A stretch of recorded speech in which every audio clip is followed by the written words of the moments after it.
대표와 예배 캠페인 같이 하겠습니다. 복음의 사람 예배자로 살게 하소서. 우리는 가정의 예배자입니다. 우리는 영적 예배자입니다.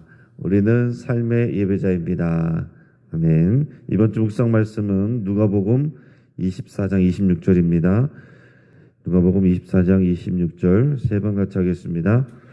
그리스도가 이런 고난을 받고 자기의 영광에 들어가야 할 것이 아니냐 하시고, 그리스도가 이런 고난을 받고 자기의 영광에 들어가야 할 것이 아니냐 하시고, 그리스도가 이런 고난을 받고 자기의 영광에 들어가야 할 것이 아니냐 하시고.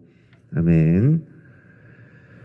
하나님께서 오늘 우리에게 주시는 말씀은 민수기 14장 26절에서 45절까지 말씀입니다.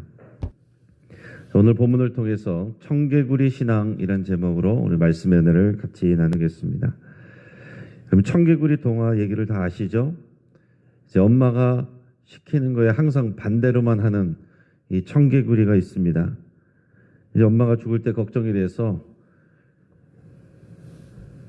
아이에게 말하기를 개울가에 묻어달라 그랬습니다. 그러면 반대로 산기슭에 묻어주겠지 생각하면서 개울가에 묻어달라 그랬는데, 아기 청개구리는 이번만큼은 엄마의 말대로 해야지 그래가지고 개울가에 묻었습니다. 그래서 비가 내릴 때가 되면 아기 청개구리는 개울가에 있는 무덤이 쓸려 내려갈까봐 걱정이 돼서 개굴개굴 울었다.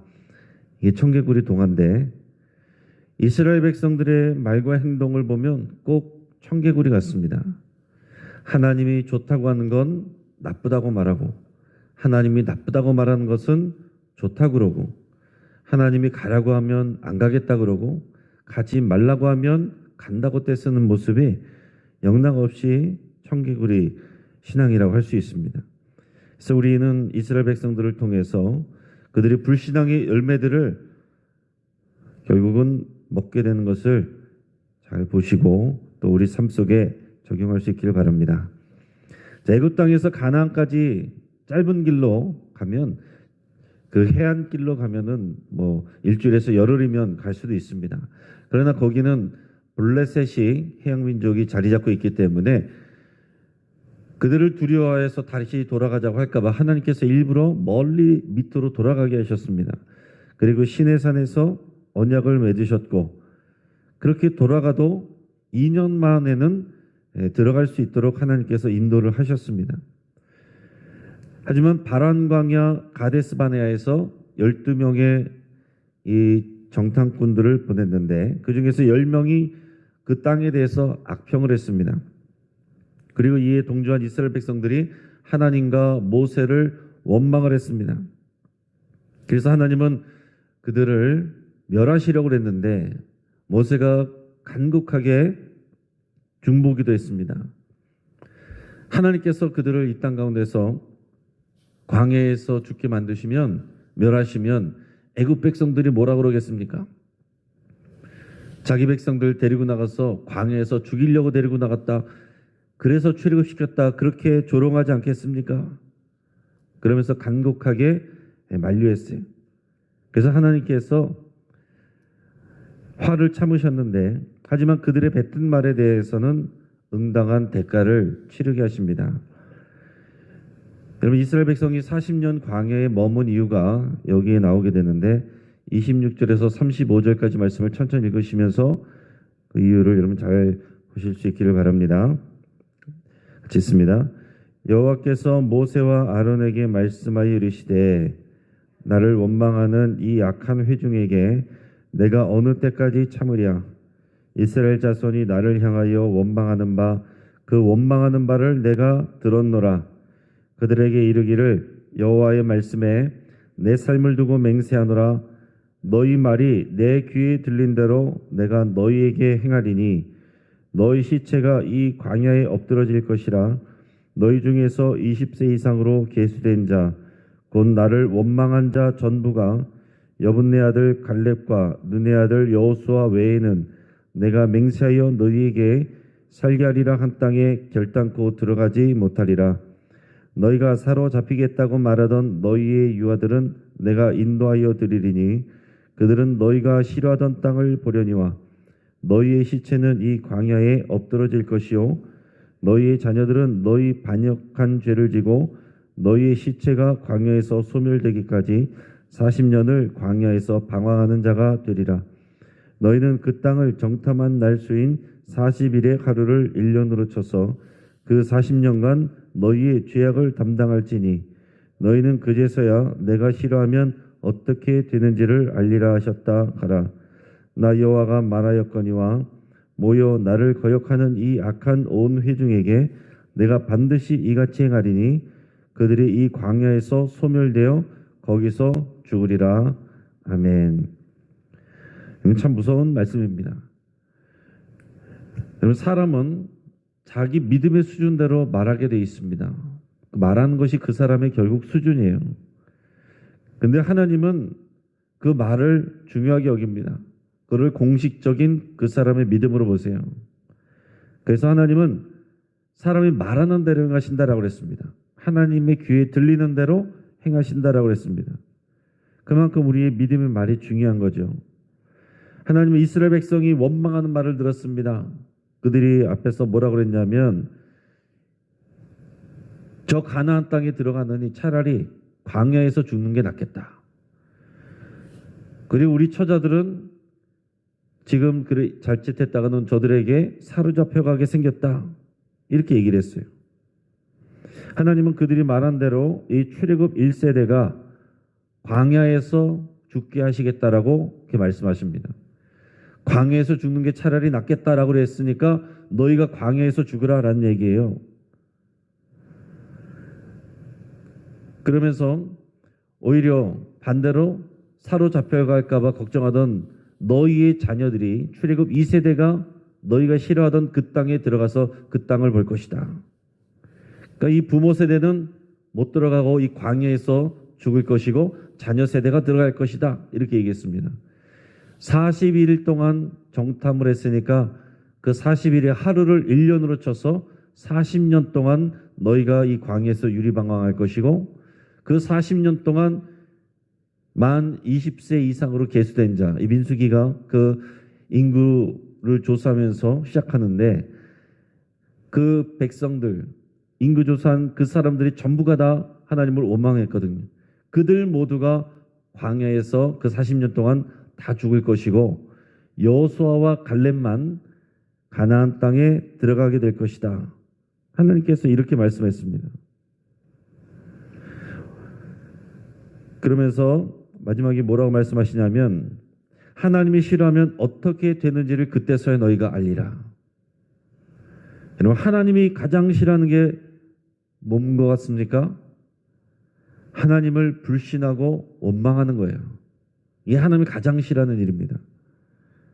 그것은 하나님의 입장에서는 하나님을 멸시하는 일로 받아들이는 겁니다.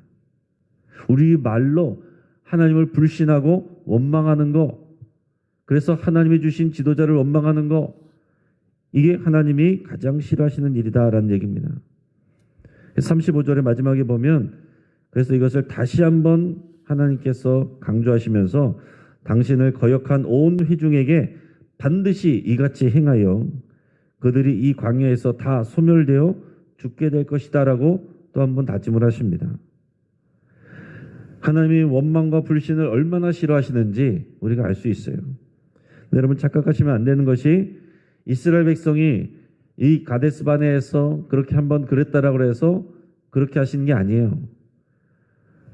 하나님께서 앞에서 보면 22절에서 보면 이스라엘 백성이 여기까지 오는 동안 나를 10번이나 나를 시험하고 불순종했다. 그렇게 말씀하셨어요. 그러면서 내가 언제까지 이 백성을 참아줘야 되느냐. 그래서 당장의 결과가 나타나는데 이제 앞으로 일어나게 될 일은 40년이 다 채워질 동안 일어나게 되는 일인데 당장의 결과에 대해서도 기록을 하고 있습니다. 36절에서 38절까지 말씀을 같이 있습니다. 모세의 보냄을 받고 땅을 정탐하고 돌아와서 그 땅을 악평하여 온 회중이 모세를 원망하게 한 사람 곧 그 땅에 대하여 악평한 자들은 여호와 앞에서 재앙으로 죽었고 그 땅을 정탐하러 갔던 사람들 중에서 오직 눈의 아들 여호수아와 여분네 아들 갈렙은 생존하니라. 아멘. 이 일이 언제 일어난지는 뭐 정확히 알 수는 없지만은 12명 정탐꾼 중에서 그들이 악평을 하여 백성들을 다 원망하게 하고 그렇게 돼서 이 40년 동안을 유리방황하게 만들었던 그 지휘관들 10명, 그 사람들은 재앙으로 죽었다라고 그랬어요. 무서운 일이고 놀라운 일이죠. 어떤 재앙으로 어떤 식으로 또 언제 죽었는지는 기록이 되지 않았습니다. 그러나 중요한 것은 그들이 평안하게 자연사하지는 않았을 거다라는 얘기. 하나님의 말씀대로 오직 여호수아와 갈렙만 생존을 했습니다. 자, 여러분, 하나님이 노하신 일과 또 출애굽 1세대가 그 약속의 땅에 들어가지 못하고 광야에서 죽을 것이라는 말을 듣고 나서 이제 이스라엘 백성들이 그제서 이게 큰일 났다 이 생각을 했습니다. 그래서 크게 슬퍼했어요. 그리고는 아침 일찍이 일어나서 그들이 산꼭대기로 올라가면서 부르짖습니다. 여러분, 산꼭대기로 올라간다라는 표현은 무슨 얘기냐면 그 가나안 땅으로 간다는 얘기예요. 그 가나안 땅이 좀 더 고지되기 때문에 이 광야에서 가나안 땅으로 이제 올라간다는 그런 얘기입니다. 우리 39절 40절 우리 같이 읽겠습니다. 모세가 이 말로 이스라엘 모든 자손에게 알림해 백성이 크게 슬퍼하여 아침에 일찍이 일어나 산꼭대기로 올라가며 이르되 보소서 우리가 여기 있나이다. 우리가 여호와께서 허락하신 곳으로 올라가리니 우리가 범죄하였음이니라. 자, 이제서야 자신들이 하나님께 범죄했다고 말하면서 하나님이 허락하신 땅으로 올라가겠다고 다짐을 합니다. 자, 하나님은 앞에서 뭐라고 말씀하셨어요? 너희가 이 광야에서 머물다 죽을 것이다 이렇게 말씀하셨습니다. 그런데 이제는 가라 그럴 때는 안 갔는데 이 땅에서 다 머물다 죽을 것이다 라고 그랬더니 이제는 또 가겠다는 거예요. 그야말로 청개구리 행동이죠. 우리 41절에서 45절까지 말씀을 같이 읽겠습니다. 모세가 이르되 너희가 어찌하여 이제 여호와의 명령을 범하느냐? 이 일이 형통하지 못하리라. 여호와께서 너희 중에 계시지 아니하니 올라가지 말라. 너희의 대적 앞에서 패할까 하노라. 아말렉인과 가나안인이 너희 앞에 있으니 너희가 그 칼에 망하리라. 너희가 여호와를 배반하였으니 여호와께서 너희와 함께하지 아니하시리라 하나 그들이 그래도 산꼭대기로 올라갔고 여호와의 언약궤와 모세는 진영을 떠나지 아니하였더라. 아말렉인과 산간지대에 거주하는 가나안인이 내려와 그들을 무찌르고 호르마까지 이르렀더라. 그러면 모세는 백성들을 말렸습니다.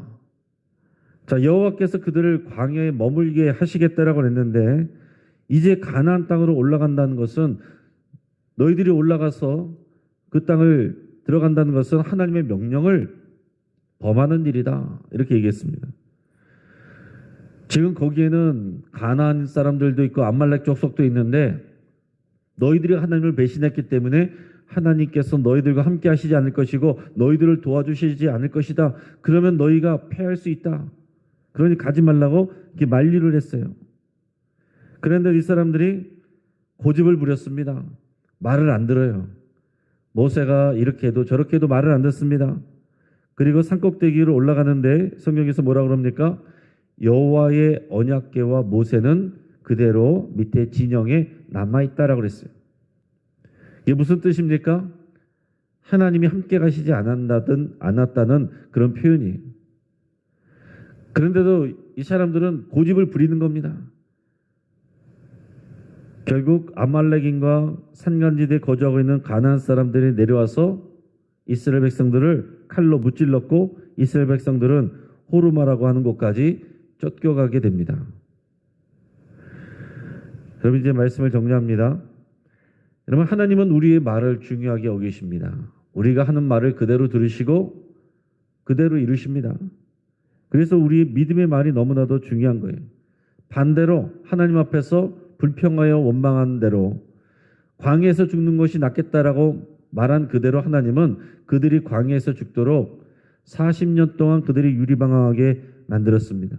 그래서 출애굽 1세대 하나님을 원망했던 그 사람들, 특히 만 20세 이상의 모든 사람들, 그 사람들이 다 광야에서 죽게 하셨고 약속의 땅에 들어가게 하신 것은 그 이후의 자녀 세대들입니다.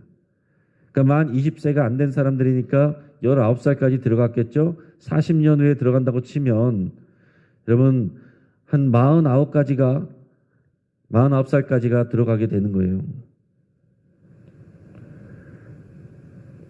자, 실제로 여호수아와 갈렙만 생존하고 하나님이 주시기로 약속한 그 땅을 악평했던 10명의 지휘관들은 재앙으로 죽었다라고 그랬습니다.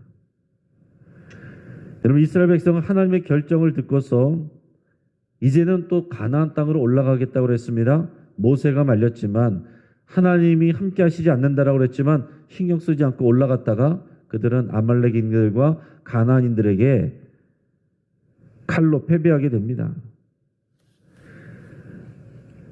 여러분 이스라엘 백성들 특히 이 출애굽 1세대들은 한마디로 말해서 청개구리 신앙이라고 말할 수 있습니다. 모든 일에 불평과 원망을 했습니다. 또 하라고 하면 하지 않고 하지 말라고 하면 했습니다. 여러분 이것이 우리들의 모습이 아닌지 잘 점검해 볼 수 있길 바랍니다. 하나님이 주시고자 약속을 했어도 믿음으로 반응하지 아니하면 그걸 받을 수가 없습니다. 다른 사람이 받게 돼요. 믿는 자들이 받게 됩니다. 그래서 천국은 침노하는 자들의 것이라고 그랬습니다. 믿음의 자들이 가게 되는 것이고 나중된 자가 먼저 된다라고 그랬습니다.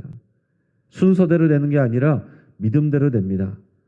잠깐 기도하겠습니다. 말씀을 붙잡고 함께 기도할 때에 내가 하나님 앞에서 불신의 말, 불평과 원망의 말을 뱉었던 것을 회개할 수 있길 바랍니다. 또 하나님을 더 알아가고 하나님의 약속을 잘 배우고 확신하기로 결단할 수 있길 바랍니다. 하나님이 말씀 가운데서 우리에게 약속하신 것들이 있는데 그것을 모르고 우리가 소망하지 않고 믿지 아니하면 우리의 것이 될 수가 없습니다. 그래서 우리가 하나님을 더 알아가기를 하나님의 약속과 명령을 잘 배우고 확신하고 순종하기로 여러분 그렇게 결단하며 또 기도할 수 있길 바랍니다. 우리 가정을 위해서 기도할 때 하나님이 주인 되시는 집이 되기를 위해서 함께 기도하고 이를 위해서 우리의 가정 예배를 실천하기로 여러분 결단할 수 있길 바랍니다. 교회 안에서 불신과 원망의 말이 사라지고 믿음의 말과 축복의 말이 많아지기를 위해서 함께 기도하겠습니다. 하나님이 다 들으신다는 것이 우리의 진짜 믿음이어야 됩니다. 우리가 입 밖으로 뱉는 것에 대해서 책임을 져야 되고 정말로 신중해야 됩니다. 마지막으로 정부와 위정자들, 정치인들이 올바른 정신을 가지고 나라와 민족을 위해서 일할 수 있기를 위해서 여러분 간절히 기도하시고 여러분 지휘관들의 악평을 통해서 이스라엘 백성들이 이 고통을 당하는 것을 우리가 말씀을 통해서 확인하는 것처럼 역사를 통해서 확인하는 것처럼 여러분 이 땅의 지휘자들을 위해서 우리가 기도해야 될 이유가 거기에 있습니다. 그들의 결단 거기에 따라서 이 나라 민족이 또 그 향방이 갈라지게 되고 그 영향을 모든 백성들이 그대로 받기 때문에 그렇습니다. 이 정부와 위정자들 정치인들을 위해서 하나님의 뜻대로 이루어지기를 간절히 또 기도할 수 있기 바랍니다. 우리가 주여 한번 부르짖고 합심해서 함께 기도하겠습니다. 주여